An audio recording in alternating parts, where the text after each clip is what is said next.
2022 special in partnership with the New Hampshire Institute of Politics. The Granite State Debates. Governor Chris Sununu is running for his fourth term, but in order to be on November's ballot, he first must face challengers from his own party. These opponents say he hasn't lived up to conservative principles, especially when it comes to COVID-19 policies.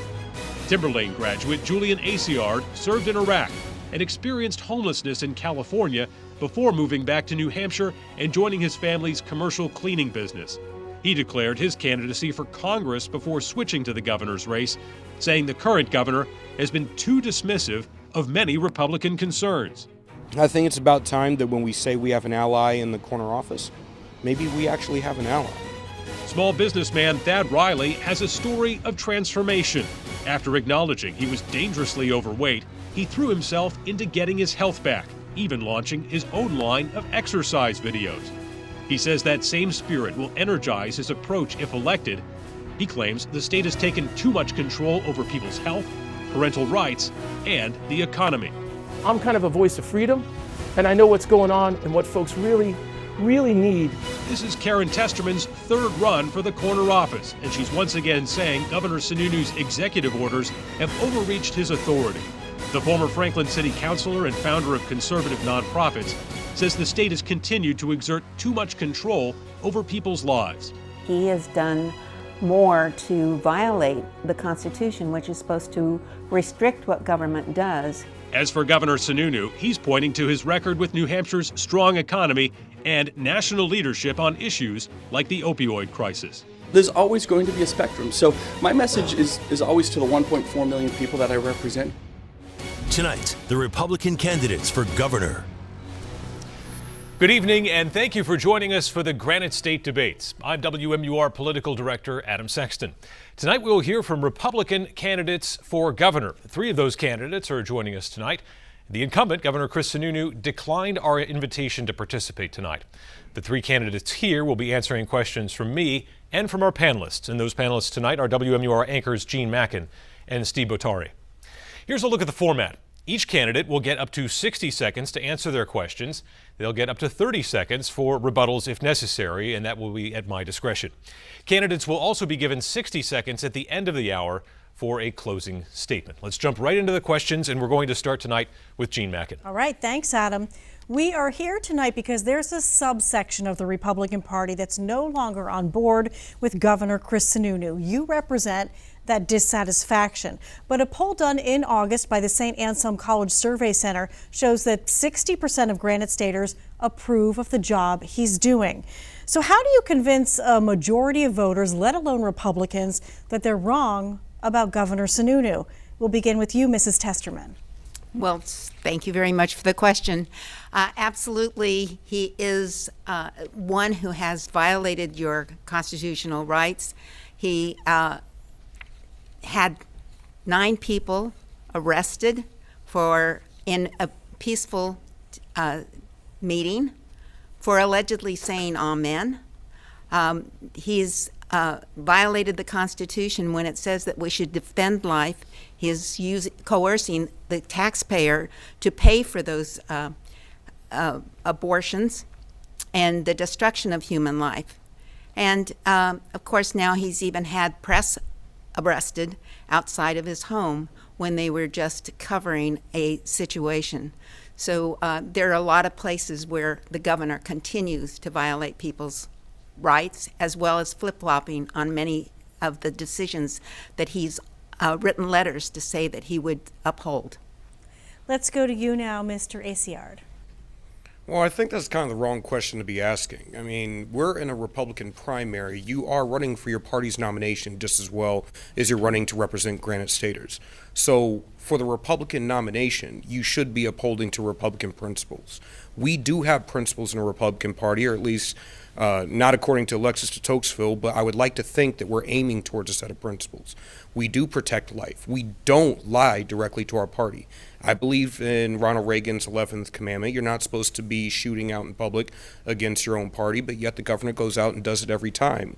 that he gets in front of a microphone. He's perfectly happy to grandstand in front of a mic whenever he gets the opportunity and trash Republicans, but then can't deal with the same level of criticism. I was in that room when those 9 people were arrested. They were not arrested for disturbing the meeting. The warning wasn't given until after they had already done the Pledge of Allegiance and said amen, which was on their arrest sheets, which is a violation of their speech and a violation of their freedom of religion. Your thoughts now, Mr. Riley? Thank you so much for the question. You know, it's a complicated question, but I've spent the past 11 months going across the Granite State, and I've shaken hands and talked to thousands of people. I've heard their stories, and right now parents are so concerned about what's going on in New Hampshire schools.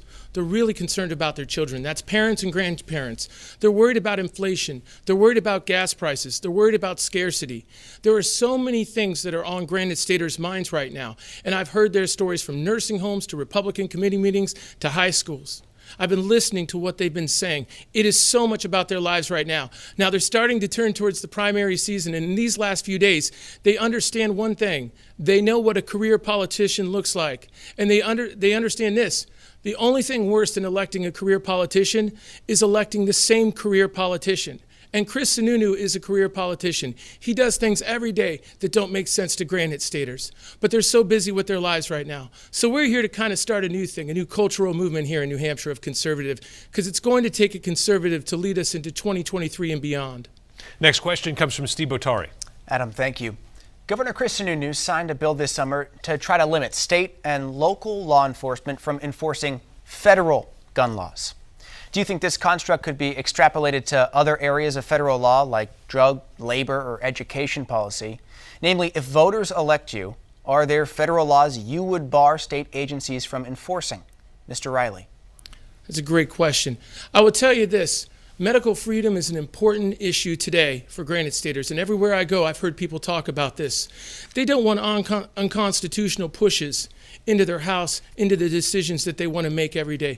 We're the Republican Party. We're Americans. We love this country. We love the freedom that we fought for.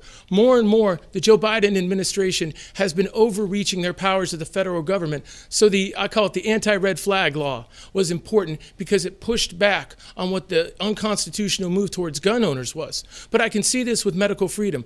I can see this with indoctrination of our kids today in schools.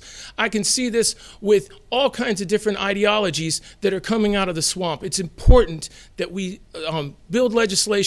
And I want to give kudos to our state legislators who've been fighting the good fight despite Governor Sununu's vetoes again and again. And that is what they're going to have in a governor when I win the primary. They're going to have somebody who signs things into law that makes sense, doesn't play games, and is there for them every day. So to be clear, are you saying there are federal laws you would bar state agencies from enforcing? If there are new laws that come that prohibit medical freedom, that's important. If the National School Board Association, they try to push stuff on us, the National Education Department, we're going to push back against them. So I love what we did with the gun laws. It's important to understand that more laws and more push mandates is the word I'm looking for from the Joe Biden administration. We're going to push back. Mr. ACR, same question. Hell yes. Exactly. I would sure as hell use the power as a governor to fight against the federal legislation, the Biden administration. The reality is when it comes to issues like abortion, when it comes to issues like Second Amendment rights, when it comes to issues like education or, say, mandates of any kind or gay marriage, these are all issues that right here in New Hampshire, I think we have the right solutions for. I think when you're serving Granite Staters, you need to put them first and foremost in your mind. Not cameras, not polling, not future aims at political office. We only serve Granite Staters, and the states made the federal government, not the other way around. So you're damn right I would. Mrs. Testerman, if voters elect you, are there federal laws you would bar state agencies from enforcing? Absolutely. We have a state sovereignty that we're supposed to be protecting, and when you take an oath of office, you say that you're going to uphold the state, the Constitution of the state of New Hampshire first, and overreach by the federal government is not allowed. Not only that, we need constitutional sheriffs that are going to understand that they are the only elected law enforcement in the state, and that it's their responsibility also to tell the federal agents that they're not supposed to be here. In fact, federal agents are supposed to check in with our county sheriffs before they take any action within the county. So Absolutely. Next question comes from Gene Mackin. From Merrimack to Bedford and Amherst out to the seacoast communities surrounding Pease, the state of our drinking water is under scrutiny. The cancer-causing PFAS detected from various contaminants being in it. The DES commissioner has described what's been found so far as just the tip of the iceberg in terms of other wells and water systems likely plagued by the same health threat. So what, in your view, is the state's obligation when it comes to drinking water, in particular private wells? And what would your administration do to ensure all Granite Staters have access to clean and safe drinking water? Let's begin with you, Mr. Aciard. I would take action. This is something that affects me personally. I worked on Pease Air National Guard base doing DoD security. I've been on bases all throughout my life, all over the country, and honestly, the cancer that's being caused by a lot of the contaminants in the water, which is not specific just here in New Hampshire. It is literally on every base all over the country. I've gotten a letter from the federal government that says that all the bases that I was at have the exact same types of contaminants in their water, and that I should be going and getting checked for cancer. We do need to take action. We need to deal with that here in New Hampshire, and I would definitely support it, because one of the few things the government is supposed to be doing is protecting Granite Staters from its own action. Mrs. Testerman? Would you repeat the question again, please? Yes, we want to know with the existence of PFAS, contaminated water, in many communities in New Hampshire, what would you do as governor to ensure that all Granite Staters have access to safe drinking water? Well, one of the things that we have to look at is the fact that we have these dumping places that where we're collecting waste and so forth, and that is one of the sources of the contamination. So we have to work with our legislators and make sure that when they put a bill on my desk, that it is one that is not only constitutional but also one that is fair to all concerned, that will actually address the contamination that is there. And our current governor has not done any of that. And Mr. Riley, what action, if any, would you take? Well, it's a great question, because our unique communities in New Hampshire face this. From Londonderry, they've had a lot of issues. In my hometown of Brentwood, we've had some problems there. And I think that we have to look at community by community, and we need to build a coalition. One of the problems that we have with our governor is he's not on the ground. He doesn't know the issues. He doesn't bring people together to try and get them resolved.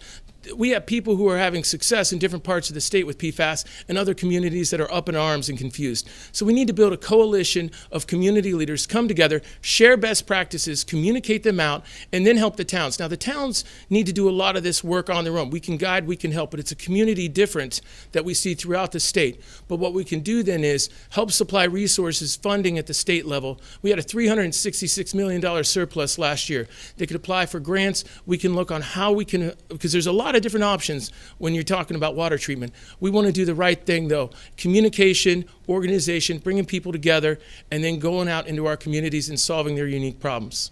Quick follow-up on this one, candidates. How far should the state go in pursuing legal action against the alleged polluters? Mr. Aciard.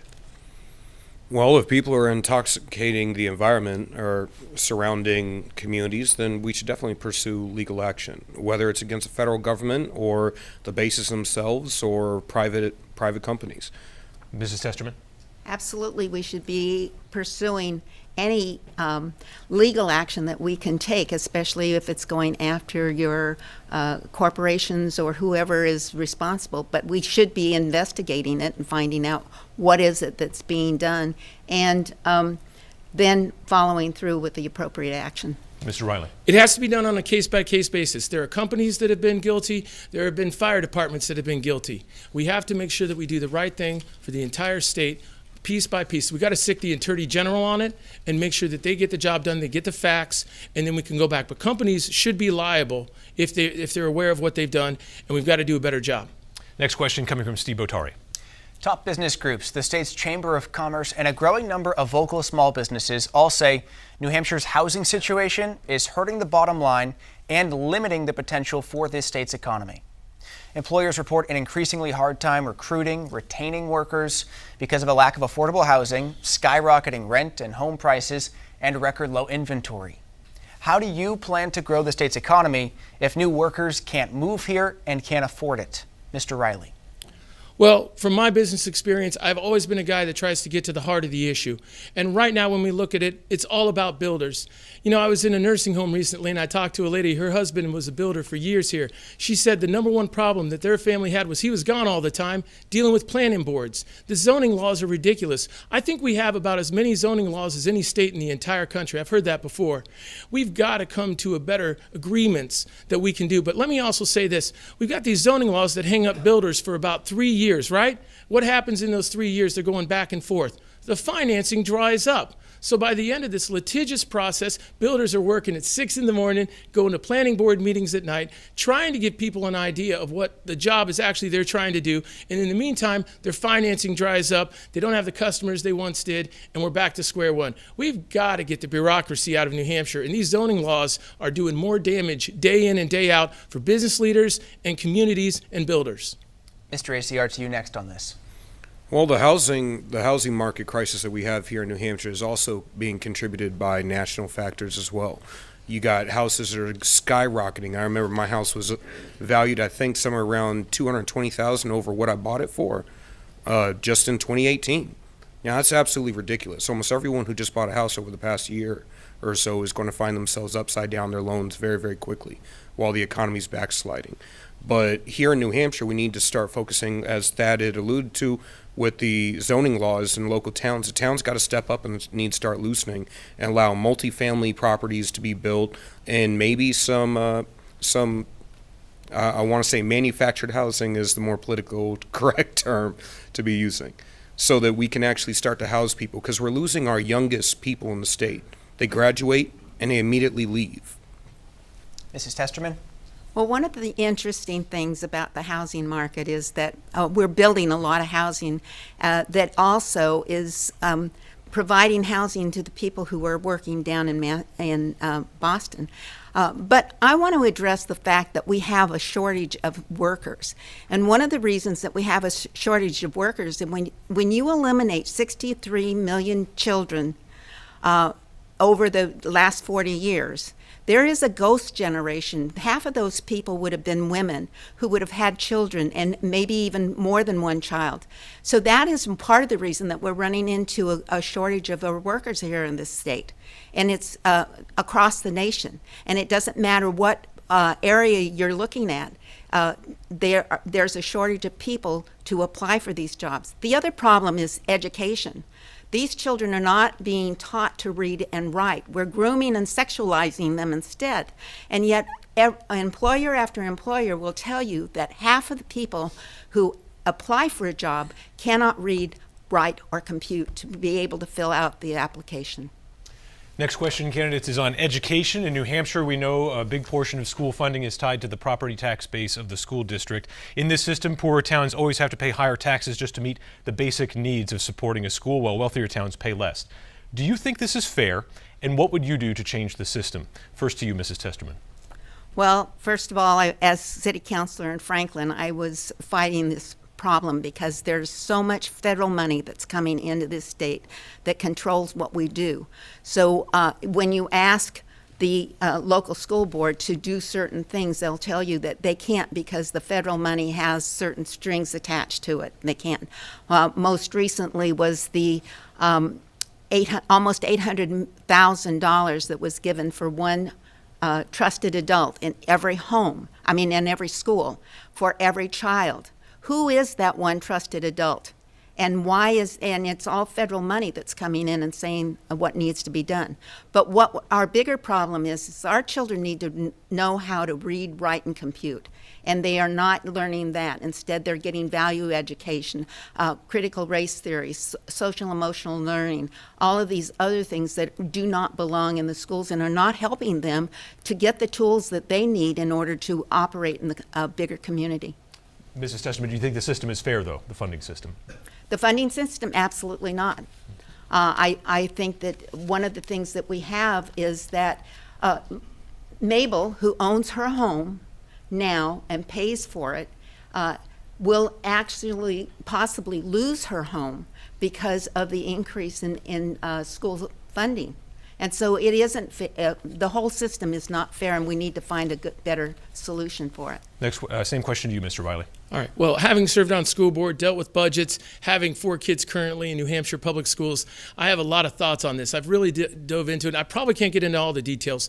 The funding is what it is. I want to be careful. The Democrats want a state income tax. They love this. Tom Sherman wrote that bill. He'll be my opponent in the general election. He loves the idea of a state income tax taking care of all our funding problems in New Hampshire. It won't do it at all. When I look at the communities of New Hampshire right now, by the basis of the system that we have, it's adequate for what we have. Making it specific to small towns is the challenge that we face. How do we do this? We can eliminate a lot of cost in New Hampshire public schools today. And the way that we do this is we have bloated bureaucratic administrations in each SAU. We hire more people. We have a lot of folks on school board who don't understand the harm that it does to the community. We need to really reel in the amounts of money that are going out of New Hampshire communities and leftist school board members who are approving budgets that are just bad news for everybody and giving $3 to $6 million to so many of these administrative units, and nobody can even tell you what they're honestly doing half the time. To you, Mr. Aciard. Well, part of the problem is you have schools, as Thad had mentioned and as Karen mentioned, no, it's not fair, but you have a lot of schools who are hiring more administrators and they're racking up costs than teachers. If the goal is to educate children, we should be focusing on making sure the child gets a good education. And that means no matter how they get an education. That's why education freedom accounts are so specifically, this is something that we need. We got so many small communities up north who are struggling to pay for their public school. That allows them to have options, to be able to take their kid and educate them in a different way that might suit their specific situation better. Maybe the Prenda organization might be a good alternative that some people need. Having pods, being able to homeschool kids, that little bit of help will save a lot of these families and allow them to take care of their kids' educational needs, because just public school is not enough. The idea that we have to focus on the system and the teachers rather than the child and their educational knowledge and retention knowledge and ability to be an adult, a functional adult in society, is just insane to me. Next question from Gene Mackin. Thankfully, New Hampshire has not experienced a mass shooting at a school, but administrators, teachers, and students certainly think about that possibility. We know you're not in favor of any major restrictions on firearms, but what do you think the state should be doing to prevent a school shooting? And how much money from the state budget would you be willing to allocate for that plan? Let's begin with you, Mr. Aciard. So when it comes to Homeland Security and anti-terrorism, which I consider school shootings to be an anti-terrorism issue. You're going in, most of these people have manifestos, they're trying to accomplish a political aim in some way, shape, or form. Now, we have a serious issue with law enforcement not doing their end of the job and actually following up with these people.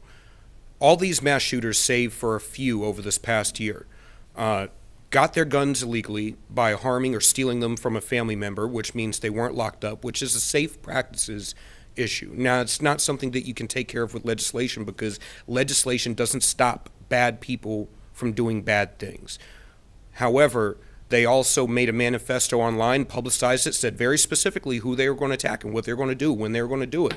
And law enforcement either followed up and didn't take it seriously and didn't take away their guns when they made a credible, specific threat against a target and human beings. Is that not a crime in and of itself? Making a threat that you're going to harm somebody? Mr. Riley, your plan and how much you'd be willing to spend on it.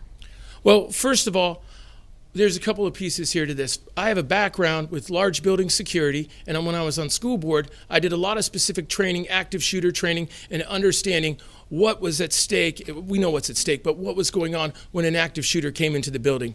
Right now in New Hampshire, because of the concealed carry laws that we have, our schools are actually protected because nobody knows who's got a gun, and a good guy with a gun is always the worst thing for a bad guy with a gun. So we want to keep our laws that we currently have in place. It is a deterrent to criminals, and it's done the job in New Hampshire. The other thing I will tell you is this. I hear from veterans all the time. They want to rise up. They want to help. They want to be part of the solution. All I hear from bureaucrats are excuses. What I hear from veterans, every time there's a school shooting, let us get involved. Let us get involved in our community today. But nobody will talk to them. I'll talk to them as governor because I'm an outsider, because I want to listen to them. I value their opinion, and they can help. Just their presence alone, just the help of the community is what we need so much more of in New Hampshire. Let's hear from you now, Mrs. Testerman. Well, I think I'd approach it from a completely different aspect. I would be encouraging our children to be getting the Eddie Eagle education. I would be encouraging our schools also to put back into the curriculum where students could actually compete in shooting activities. Our children used to be able to have take their firearms to school, leave them there until after school, and then go hunting. They also had the firearm safety at home in the schools. There's another situation too that could, another approach that could be done, as they've done in schools in Georgia, where they've actually allowed the adults in the school to take firearm practices, learn how to use them if they so choose, and then no one knows who actually has the defense mechanisms in their school. So, you know, most of these places where shootings occur are in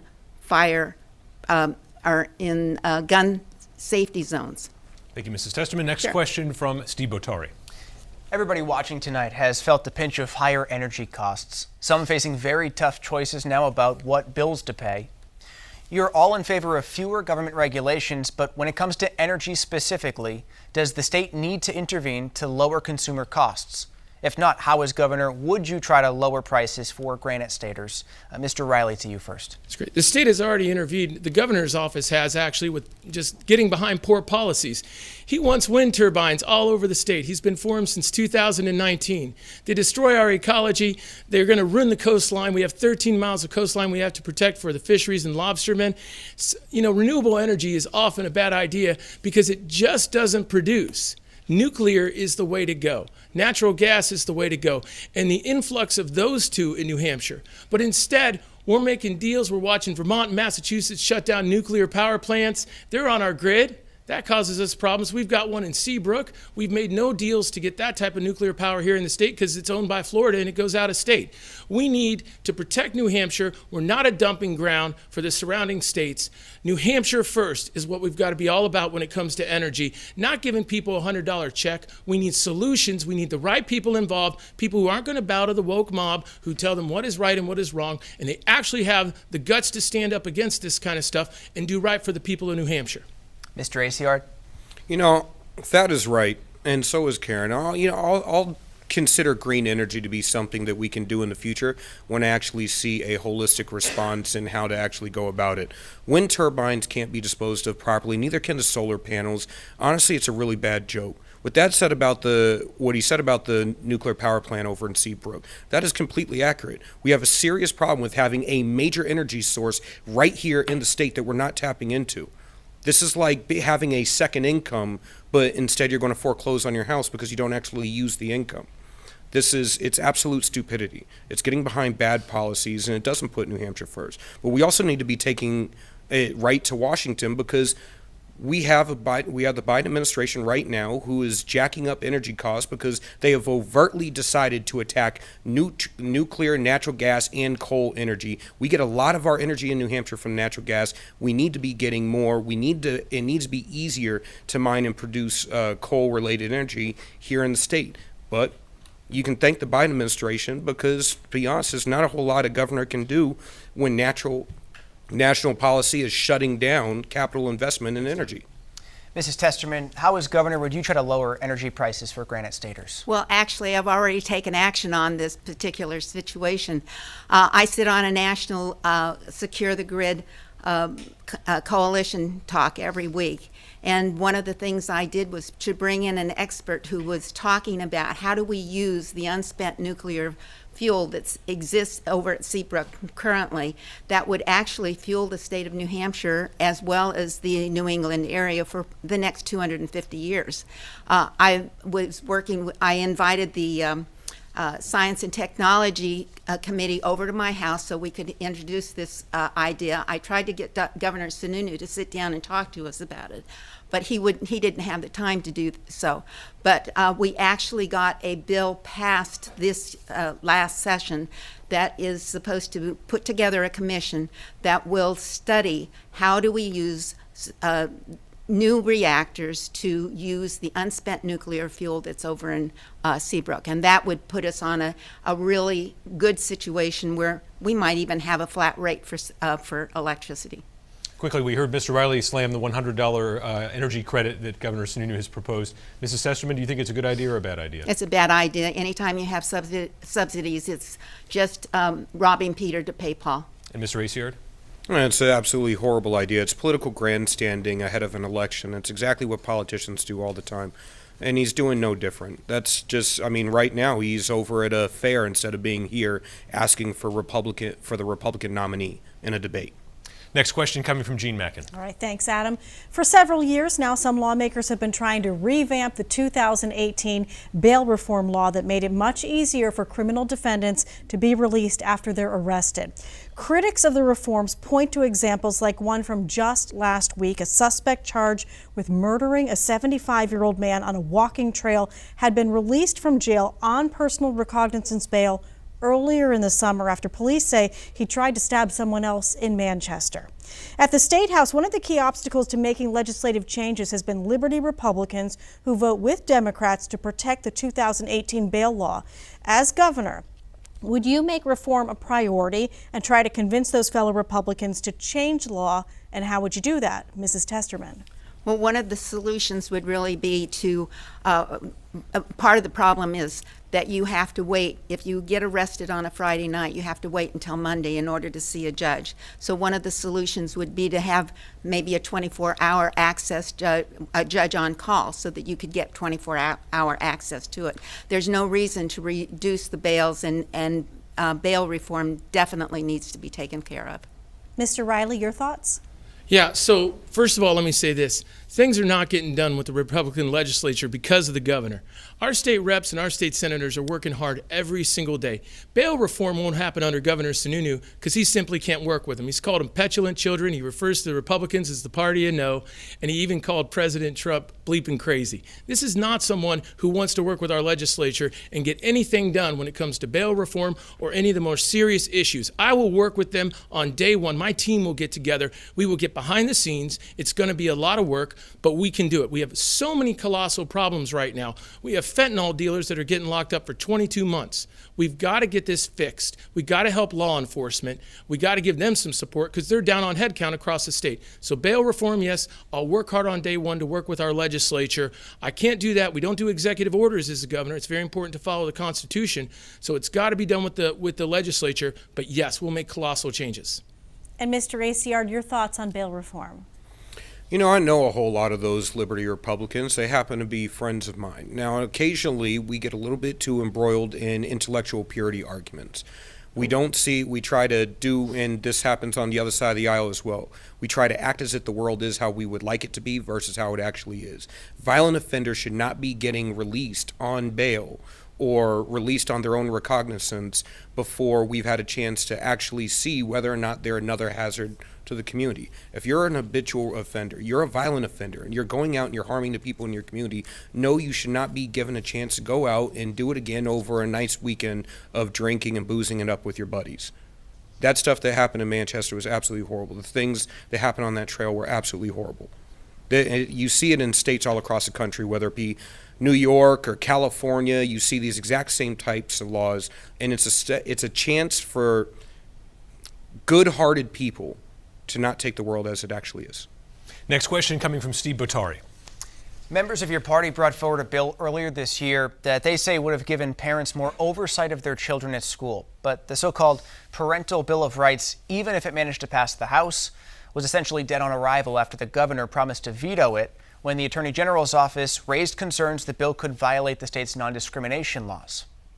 Supporters argue the bill would allow parents to be more involved in their children's school lives, but opponents say the bill could make the mental health crisis worse, with some saying the bill would have required schools to essentially out LGBTQ students to their parents by informing them if their child joined a specific club or if they confided in a teacher. If a similar bill had reached your desk as governor or does so in the future, would you sign it and why? Mr. Aciar, to you first. Yes, I'd sign it. If you want to worry about outing kids to their parents, you know what? Parents should be notified if their kids are having troubles or if they're now identifying as something that they're not physically, because that is a mental health issue that needs to be gone through with that parent and a doctor. You can deal with it by notifying the parent with a mediator in a room and allowing things to go from there. Teachers are already required to report abuse. They're already required to take that step to make sure parents are not abusing their children. So yes, we can do this safely, but you got to remember, parents should have a say in their kids' education, for better or worse. These are our kids. We don't hand them into government custody and then just let things be. Never in the world's history have you aggregated all power in a high-on government and expected it to be benevolently redispersed back down to the citizens. It just doesn't happen. I have 2 kids in dairy schools. I want to take care of my kids. I want to know what they're seeing, what they're reading. I want to know what they're being taught. I want to know if they're having problems. Mr. Riley, if a similar bill reached your desk as governor, would you sign it and why? I would, but I would work with the state legislatures to make sure to have plenty of teeth in it. As a dad who's got 6 kids total, 4 in our public schools right now, having served on the school board and policy committee and been an advocate in my district for so long, I've been on the front lines of this fight. Parents and grandparents are beyond frustrated about what's going on. I hear from parents all the time. They feel powerless. They feel that their voice doesn't matter. They get called domestic terrorists by Joe Biden in the swamp and all this craziness. Hey, at the end of the day, nobody loves a kid more than their parent. And by the way, when you have 4 kids in the public school, you don't have 4 kids in the public school. You got all their friends too. We hear the stories. We hear everybody from diverse backgrounds. They want the parents involved. But political ideologues have infiltrated New Hampshire public schools. We need a governor who knows what's going on in our public schools, who's been a part of them for years, and can fight back against some of the insanity that's going on to preserve the future so we can restore New Hampshire's public schools to the crown jewel of America that they once were. It will not happen, and we will not unify our communities without empowering parents. If a similar bill reached your desk as governor, Mrs. Testerman, would you sign it and why? Absolutely. First of all, our biggest problem is that our parents are supposed to be the primary stakeholders in their children's lives, and it's because of federal funds coming into the state that we can no longer, that we are allowed to tell the parent that, I'm sorry, that you're not allowed to know about what your child wants to do after they reach the age of 12. Sandra Day O'Connor said when we were arguing the parental rights bill, or the parental notification bill, excuse me, that the child is not prepared to make some of these decisions on their own. And so it is important that parents be allowed to be involved in their children's education. And government has no right to take this over. And so absolutely I would be signing such a bill. And I would also be working with our schools to get them to back off on all of the overreach that they are doing. They are not the parents, they are not the providers of food and everything else, but they seem to think they are today. We've hit the lightning round, 15-second answers here, and these are on-your-feet type questions. So, Mr. Aciar, which New England state is New Hampshire's best neighbor, in your opinion? Well, I sure can't say that it's Massachusetts, despite that it seems like half their population wants to move here for, you know, all this great freedom that we have. But apparently, there's a decent cohort in New Hampshire that wants to make us more like Mass. Mr. Riley? Maine. We have more in common with Maine. Mrs. Testerman? I would have said Maine, too. Mr. Riley, do you think local law enforcement should assist with federal immigration checkpoints? It's possible, but right now I would not put any more stress on local law enforcement. They are so down on headcount. I'm extremely concerned that we're heading into a public safety crisis, so we need to be very careful of asking them to do anything until we get more cops on the street. Mrs. Testerman, how about you? That's why we have a county sheriff. Our elected sheriff is the one who is the only law enforcement who is elected. He is supposed to be the one that's standing up for our protecting that. And Mr. Aciar, would want local law enforcement to participate in federal immigration checkpoints? To be honest, I think that would be something that would be more suited to, as Karen said, the sheriffs and the state troopers at the borders of New Hampshire, not within the state. I lived out in California; they had them everywhere, and often ended up turning into a whole lot of abuse. Mrs. Testerman, New Hampshire is the only state in New England, of course, that hasn't legalized recreational use of cannabis. Would you sign legislation to make marijuana legal? No. My concern is that it has a definite impact on a child's developing brain. And then you get the side effects of smoke that you would get if you were in an area where you have smoking. Mr. Aciard, how about you? Yes. I'm a member of the New Hampshire Cannabis Coalition. I would definitely be legalizing because the war on drugs has shown absolutely no metrics other than locking up an entire generation of men that I'm okay with. Mr. Wiley. Look at New Hampshire right now. We got fentanyl problems. We got opioid problems. Things are getting worse, not better. This is not the moment in our history to legalize cannabis. If it's possible in the future, definitely not right now. New Hampshire's Constitution features a Bill of Rights with 39 articles. For instance, Article 22 preserves freedom of the press. Article 11 confers voting rights and guarantees free elections. Setting aside those two examples, which article is your favorite and why, Mr. Aciard? You know what? I think it would have to be, I think it's 241. To be honest, anything that restricts the governor's power is a good idea. Mr. Riley? I would say 1, right where it all starts. Any more specifics than that? I mean, we're talking about our natural rights. They matter so much to us. These are God-given gifts and rights that we've had in our world for centuries, or millenniums. It's important to protect those. Number 1, definitely. Mrs. Testerman. Number 1, because all men are created equal. All right, last one here for you. Who are you supporting in this New Hampshire's Republican U.S. Senate primary, Mr. Riley? Boy, that's a tough question. I love them all, but I'll tell you what, the General Don Bolduc, he's an incredible American hero. I admire him so much every day. Mr. Aciard? I endorsed Don when I was running for Congress. I have not changed my endorsement. I repeated it again yesterday. And Mrs. Testerman? I was on board with General Bolduc at the very, very beginning because I read the Lions of Kandahar, and in that he had the choice of his person who was writing this book had the choice of following his unit, which is part of his family, or going home and taking care of home. General Bolduc told him he needed to go home. That's time. All right. Thank you. Thank you, candidates. We're going to go to Gene Mackin now. What changes, if any, would you like to see made to New Hampshire's abortion law, which bans the procedure after 24 weeks gestation? Mr. Aciard. Now, I don't think now is the time to propose another restriction on abortion. We need to settle with the one that we have right now for a little while, and once that has acclimated in the culture in New Hampshire, is used to it, then we can go further. But right now, this is something, to me, what I care about is that the law reflects New Hampshire. Now, I'm unapologetically pro-life. If a bill hit my desk, I'm not going to lie and say that I wouldn't sign it, but the reality of further restrictions hitting my desk in this next cycle, I'd say are pretty slim right now. What I'm more concerned about is, from either side of the aisle, DC's attempt to overstep New Hampshire and try to ban or legalize abortion up to the day of birth federally, because I believe both extremes in each party are not good for Granite Staters at this particular moment in time. Everything is about cultural shift. Everything's about moving incrementally towards a step. I don't believe that I should be screwing Granite Staters.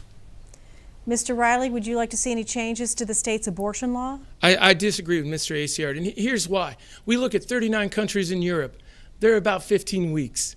We look at states like Virginia, which are blue-purplish states. They're moving towards a 15-week ban right now. Governor Youngkin is working with the Senate very closely on that. At the end of the day, Governor Sununu is an abortion extremist. He wrote a recommendation letter for HB 1609, and that was to gut the Fetal Life Protection Act. That's what he's been all about. The state legislature did the best that they could to pass any type of a ban under a pro-choice. He said it 1,000 times, abortion governor. He's been for it the entire time. They'll know working with me on day one, we're going to do better for moms, we're going to do better for preborn babies. And this may not be a popular opinion, but we're going to go ahead and do the right thing. I'm not a career politician. I'm not playing games with anybody's lives either. We are going to do a great job and inspire our communities. We have 1,040 churches in the state of New Hampshire. We could get many of them to rise up and be part of a better story for moms and babies. Mrs. Testerman. Yes, I would absolutely sign a restriction because the Constitution says that we will defend and enjoy life. It doesn't make any stipulation on what age of life or where the life is located or when the life is, how old the life is. And so, and as I stated before, one of the biggest problems we have is our employment. We don't have enough workers. And part of that cause was because we have eliminated 60 million children. And half of those children would have been women who, at a certain age, would have had another generation of children. And perhaps that mother might have had 3 or 4 children. So our population is suffering, and that's part of the reason that we're aging. Next question from Steve Botari.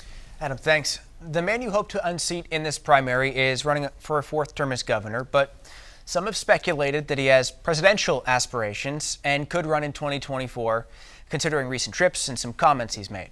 If he does run for president as the home state favorite, do you think it might damage the competitive nature of the 2024 New Hampshire primary and potentially affect the future of the state's first in the nation status? Mr. Riley, to you first on this. So I would say this. First of all, what other people are doing isn't always my concern.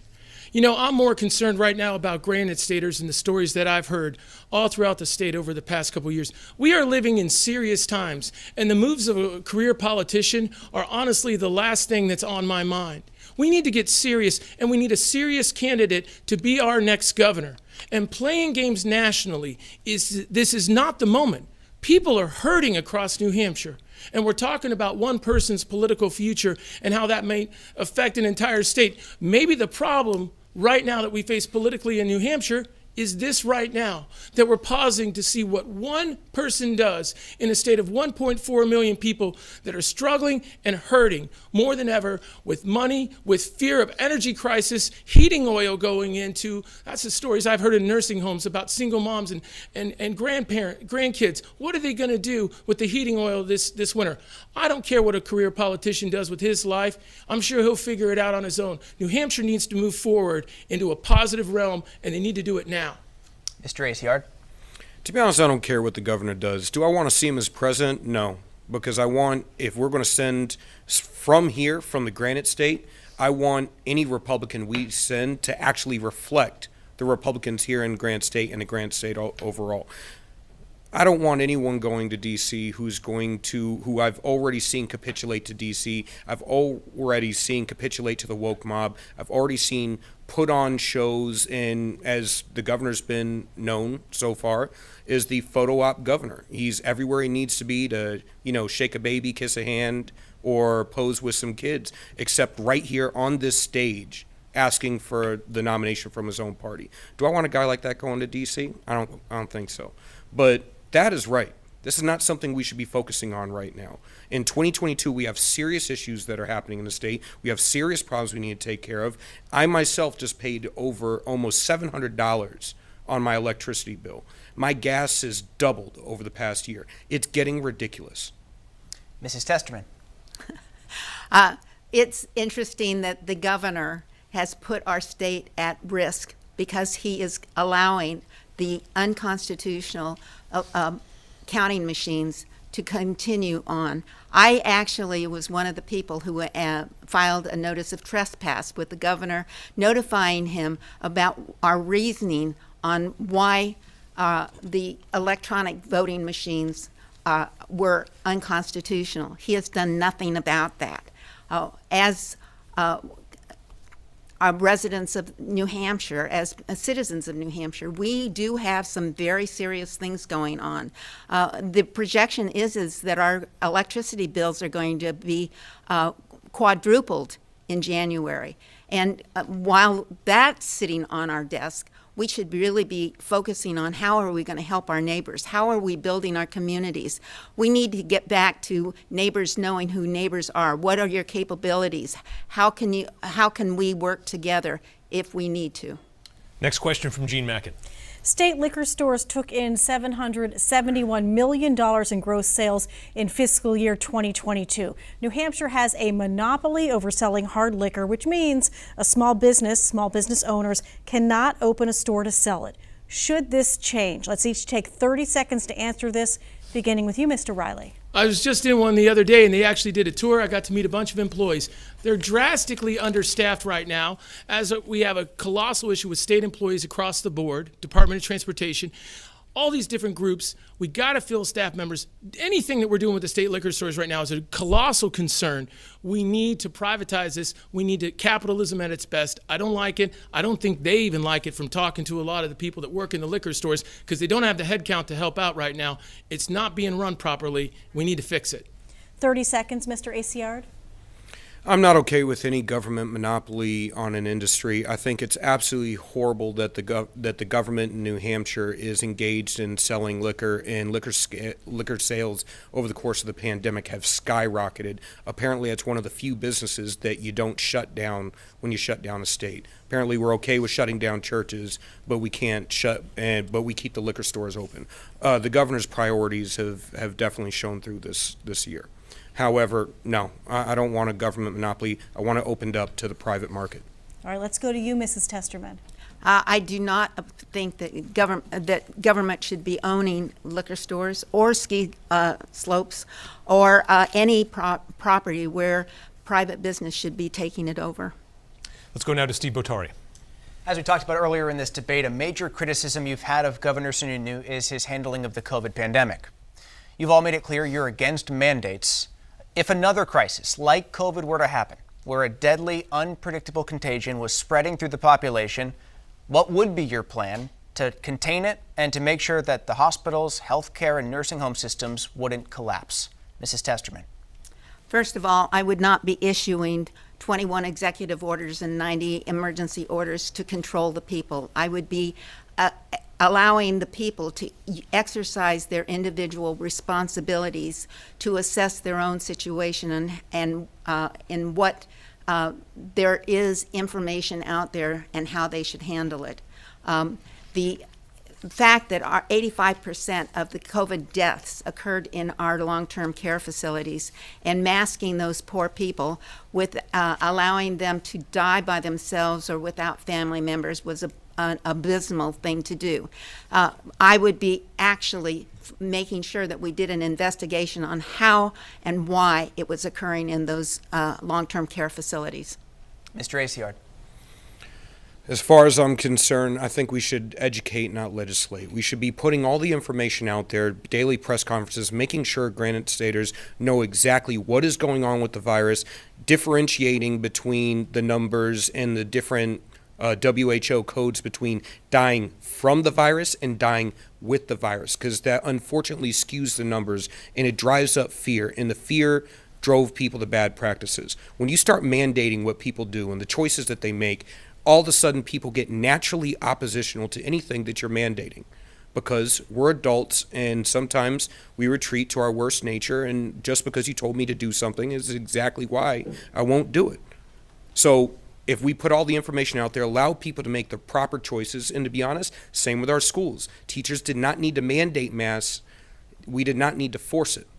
Same question to you, Mr. Riley. All right, so let me go quick on this. There's a lot of info. Our state legislation, they're incredible.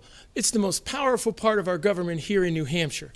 And if we look at the forms of government, the governor can only really do three things. He can sign a bill, he can veto a bill, and he can call an emergency session of the state legislatures. That would be the path that I would take, so we have proper representation on any emergency decisions that have to take. Governor Sununu had an opportunity to sign a bill he gave a commitment to the House legislation, and he said he was going to sign it that would reduce his ability to extend emergency orders. It was on his desk. He made the commitment. He shook hands. He gave his word, and he did what a career politician does. He vetoed vetoed the bill, and now we're stuck. I will sign that bill. It'll give 3 extensions to emergency orders of 21 days each. I'll sign it as fast as they can get it to me, but I plan on using our powerful state legislature to get the job done. Okay, we've reached the portion of the debate where we have hit closing statements, and the first one goes to Julian Aciard. Well, I hope you like what you've seen tonight. You have 3 solid candidates standing on stage offering you options, because as Republicans, that's exactly what we're all about, is options and battling it out on the battlefield of ideas. Unfortunately, the incumbent couldn't be here tonight to properly ask for your vote and put himself out there. I hope you take another look at myself, Thad, and Karen and choose the best option for you. It's never been about me. It's always been about New Hampshire. It's always been about this movement and furthering liberty and trying to get the government out of people's lives as much as physically possible. Thank you. Next closing statement, Karen Testerman. Well, we're living in tyranny in New Hampshire, where people can be arrested for saying amen, where 85% of our COVID deaths were in long-term care facilities, where parents are denied their rights, where children are being sexualized and compromised and groomed, and instead of being taught how to read and write, where our energy costs are going out of the ceiling. We are Granite Staters, and we can make a difference here. It's the patriots out here who will stand up and make a commitment to resolve to put constitutional leadership back in our state. And I am asking you for your vote on September 13th because I am a strong, capable woman who has a history of fighting for the people in this state and returning liberty to our state so we can live free or die. Thad Riley, closing statement. A couple of centuries ago, Isaac Riley came to America. He crossed the Atlantic Ocean on a 6-week journey with his family. He became an American steelworker. That was his passion. He came here for his family, for his freedom, and for his future. My grandfather used to climb telephone poles, fixing lines. He did that for his family, his freedom, and our future. My father he was in the Army. He was an Army vet. He traveled the country, going factory to factory, selling switches for his family, his freedom, and his future. But I look at the world around us, and I look at New Hampshire, and I don't know where the American dream has gone. We're not talking about it. We're talking about the problems that we face. We're talking about career politicians who keep making promises and breaking them. But I have hope. I have hope when I look at my children that outsiders will step forward and they will lead in our state, they will lead in our country, and they will reestablish the American dream once more. And I will tell you this, on September 13th, I ask for your vote. I'm the outsider. I will fight for you, your future, your freedom, and your family. Thank you. Thank you to the candidates, and for those of you watching, you can rewatch any part of tonight's debate on WMUR.com on our mobile app. Our digital platforms also have more interviews with all the candidates and more information about their background and positions on key issues. You'll also find links with information about voter registration and where to find your polling place. The state primary election is this coming Tuesday, September 13th, and WMUR will have complete coverage. You can join us on air, online, and on social media as we track the final hours of campaigning and, of course, bring you all the results plus analysis of what those results will mean for the November general election. Thank you, candidates. Thank you, panelists. Thank you for watching. Have a great night.